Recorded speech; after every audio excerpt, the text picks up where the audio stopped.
ఈ మధ్య కాలంలో మోస్ట్ సెలబ్రేటెడ్ యాక్టర్ ఎవరు అని అడిగితే అందరూ చెబుతున్న పేరు సేతుపతి.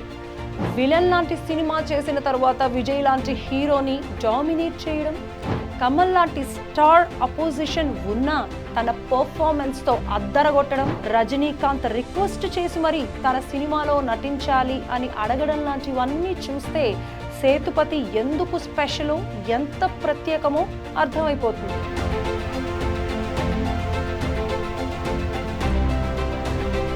పూరి కథను లాక్ చేసిన సేతుపతి పూరి లాంటి డైరెక్టర్ తో పని చేయడం డ్రీమ్ అంటున్నాడు. దూకుడుగా పూరి ఫామ్ లో ఉంటే ఆ కిక్కే వేరు, ఫ్లో ఇంకెవరికి రాదు.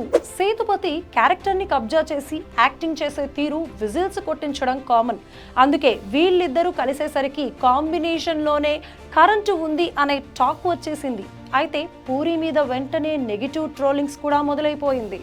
పూరి పని అయిపోయిందని, టైం వేస్ట్ చేసుకుంటున్నారని కొందరు అంటుంటే ఆ పెన్ పవర్ ఏంటో చూడ్డానికి రెడీగా ఉండండి అని అభిమానులు కాన్ఫిడెంట్ గా చెబుతున్నారు.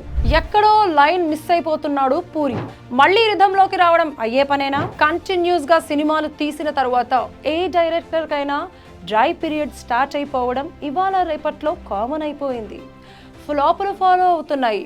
ఆ ట్రెండ్ ని బ్రేక్ చేయడం అంత ఈజీ కాదు.